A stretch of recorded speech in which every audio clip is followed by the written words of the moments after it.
Hi, everyone. This is Christine Thompson, lead agent on the CT team. I'm excited to be back with you live on Facebook to share with you what's happening in the Naperville real estate market. So I'm just going to go ahead and screen share what's going on in the market. And let me make sure I've got everything set up for you. I know I did before. All right, so screen sharing. I hope you can see it right now.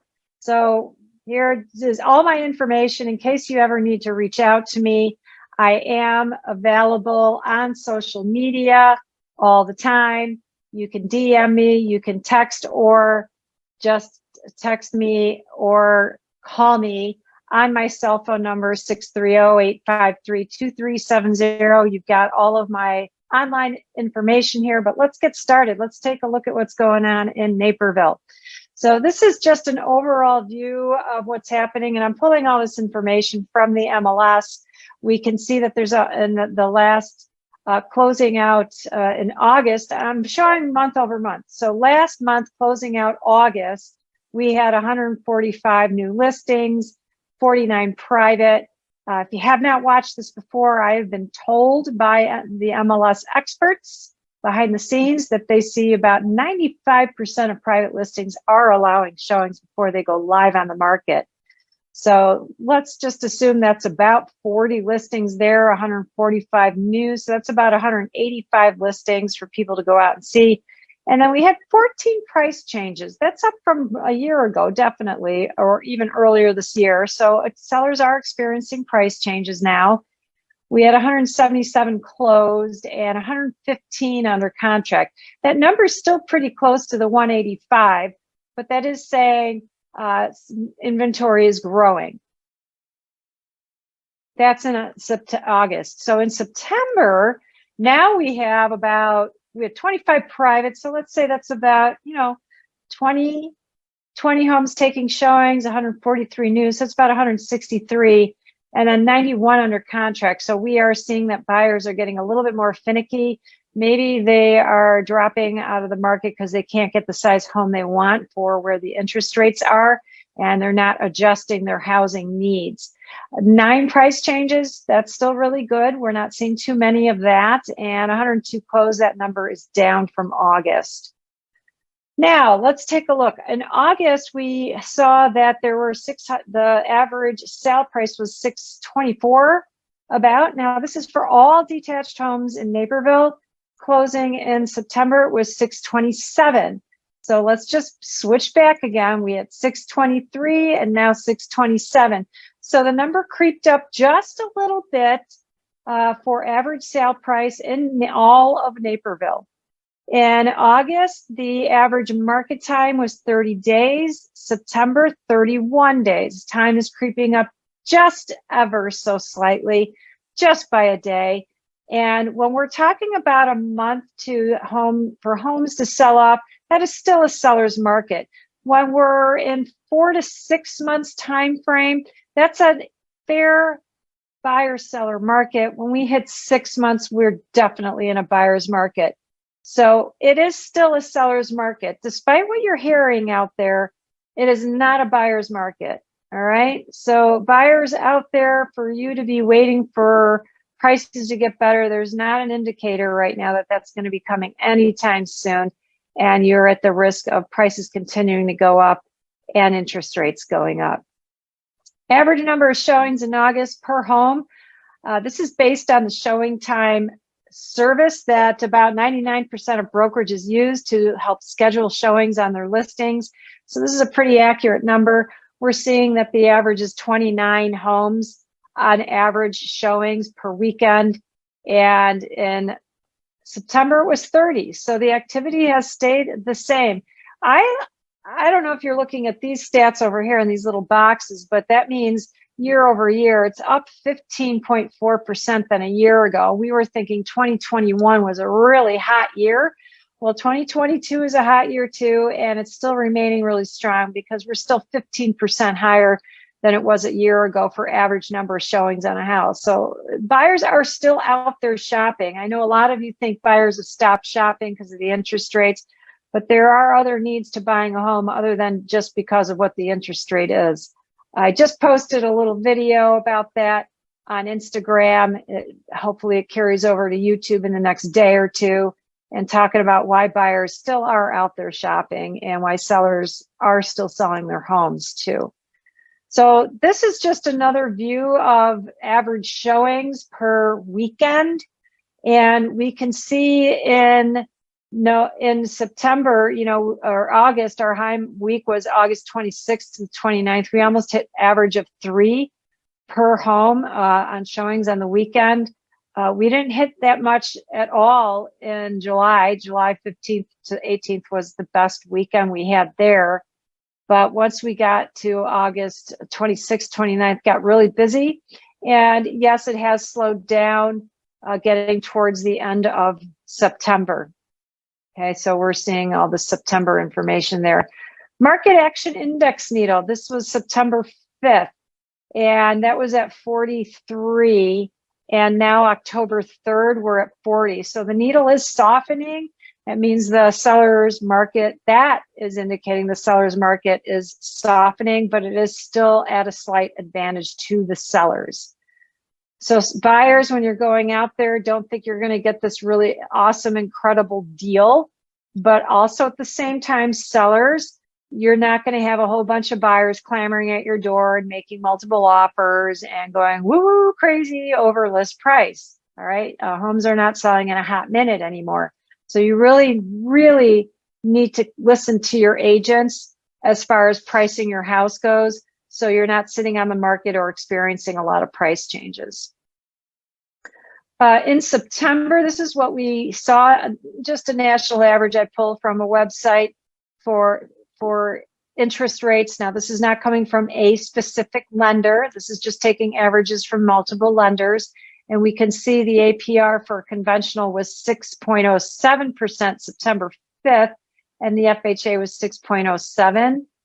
Now let's see. Well, I'm sorry, we don't have something for last month, but I can tell you right now, I'm hearing that the rates are at around, they're hovering 6.75 to 7%. So they are up from the beginning of September. I like to always just include some general information, food for thought for all of you. When buying a home, what may make more sense than renting, buying a home can help you escape the cycle of rising rents. That is definitely happening, people. Every year, your landlord's probably going to come to you and raise the rent, and they don't care if you're not going to like it. If you decide to cancel it, they don't care because they know they can get another tenant in there at a higher rent rate. So what that means to you is most likely you're going to keep moving into a smaller and smaller home if you want to maintain that same budget for your housing cost. So as much as rates are feeling higher today, you're still establishing a fixed cost. So 5-10 years from now, when home prices are higher, which they are expected to be, you're still going to be paying the same amount every year, rather than constantly moving, spending money on moving, trucks, packing materials, all that cleaning, all that stuff, all that jazz that is involved with moving from a rental versus staying in your own home. And even if your tax rate, your property tax went up just a hair, maybe $100 or so a year, or your home insurance went up maybe $10 a year, I have a feeling that's much, much lower than what you're going to experience on a rent rate increase, which could probably be $100 a month versus $100 a year. So you are definitely saving money by purchasing and owning a home. And if you're saying, well, I'm going to get a smaller home if I buy, trust me, you're going to be in a much smaller home in a few years from now if you continue to rent. And who knows what condition it's in and what kind of landlord are you dealing with. And maybe rates will go down in a year or two. You've built up equity in your home as the prices go up, and then you can refinance and actually get your monthly down from what you're paying purchasing now. So the escalation of rising rents, definitely something to think about if you are a renter right now. And home ownership, if you don't know it now, is definitely a powerful wealth building tool. you're going to build up net worth for yourself over time versus renting. It's really, really hard to save money when you're renting. You're not putting anything in the bank, nothing compounding on the gains when you put it into the bank in the stock market. I mean, I don't, it's unbelievable to me if people think they're going to build more equity by being a renter. The only way I know that somebody is going to build equity if they continue to rent is if they say, I'm going to live in a dump, hardly spend any money on rent, and I'm going to take the money I'm not spending on rent and I'm going to buy investment properties. That's the only way I've heard of building wealth. You're still buying properties. You're just not living in them. You're making somebody else pay it for you. If you want to talk about that, give me a call. I'm happy to talk about it. Ownership is typically considered a good hedge against inflation because, you know, we're all seeing that happening right now. But again, you lock in a house, you lock in a mortgage, you've got that rate set, and who knows, rates might go to 8, 9, 10%, and you'll be doing the happy dancing. I bought only at 7 or 6 3/4. You'll be happy.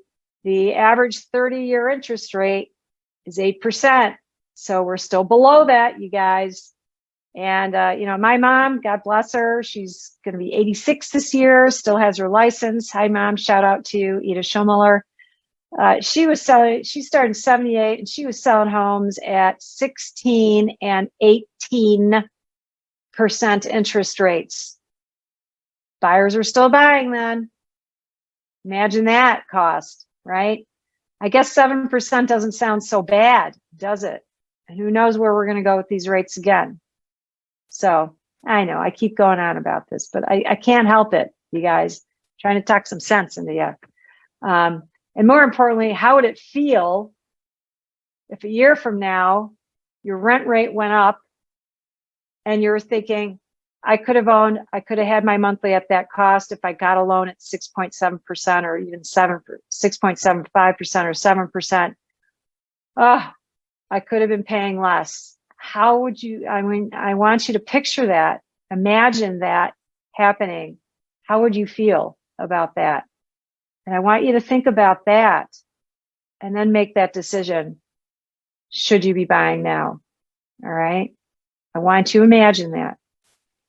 Now, home price appreciation is expected to continue. Here are charts from multiple sources. Collectively, it's quite reliable. So the forecast decline by average between all of these is about 10.3% year over year from now into next year. Even if it's not 10.3, you know, if it's 4 or 6%, that's still an increase. And that's a much higher increase than if rates went from 7 to 8%. That's only a 1% increase on interest rate. Home prices are going to increase a lot more than just a point. Okay. So you are still definitely saving money by purchasing now rather than waiting until 2023. You know, all the buyers in 2021 that said, I'm going to wait until 2022, things are going to get better. Man, did they have regrets. And I would hate for you to be that 2022 buyer that says, I'm going to wait until 2023, fast forward to 2023, and you're going to wish you act in 2022. We know where everything is right now. Act on it while you have control and you know exactly the situation. You don't know what's going to happen in 2023. And I'm not sure if you want to take a gamble on that. Total home sales forecast. This is about how many home sales are going to be happening.